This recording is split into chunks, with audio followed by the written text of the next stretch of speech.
Hello, my name is Mercy Curry, and I will be presenting our data on behalf of the Outliers.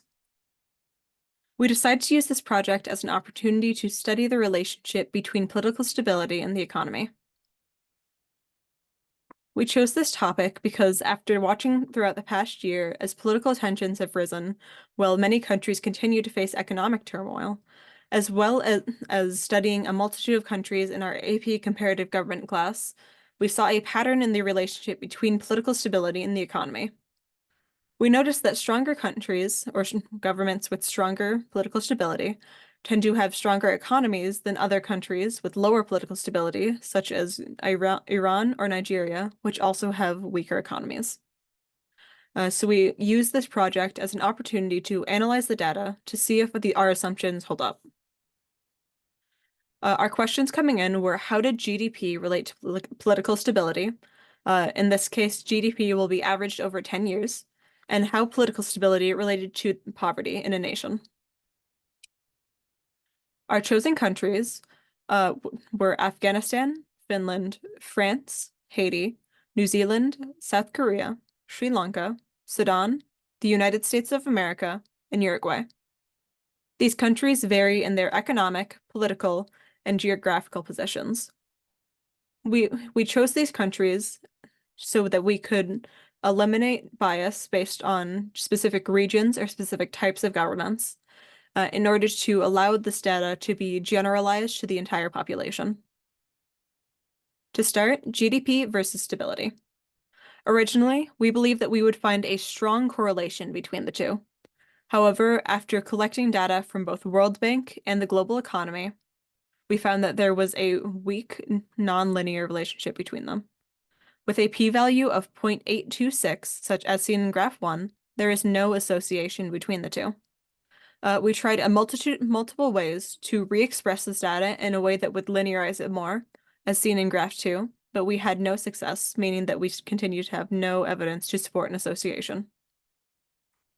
However, this was much different when we looked at stability versus poverty. Poverty is defined as the percentage of people in a country who make under $6.85 a day. This relationship ended up being very strong, linear, and negative, and with an R value of 66.07, meaning that 66.07% of the variation in the percentage of people living under the poverty line can be explained by its linear relationship between poverty and political stability.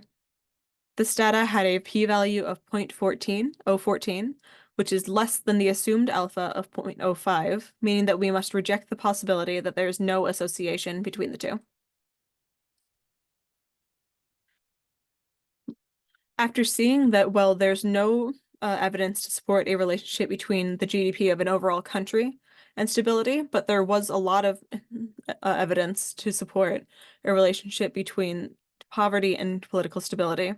We decided to run a regression test on the relationship between GDP per capita and political stability. As seen in graph 1, there is a strong positive linear relationship between the two.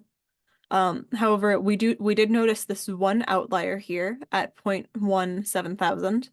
So we decided to run the regression again without the outlier, as seen in graph 2.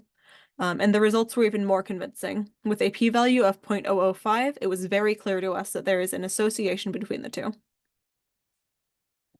So what we found, just summarized, there is not enough evidence to prove an association between the political stability of a nation and its GDP growth.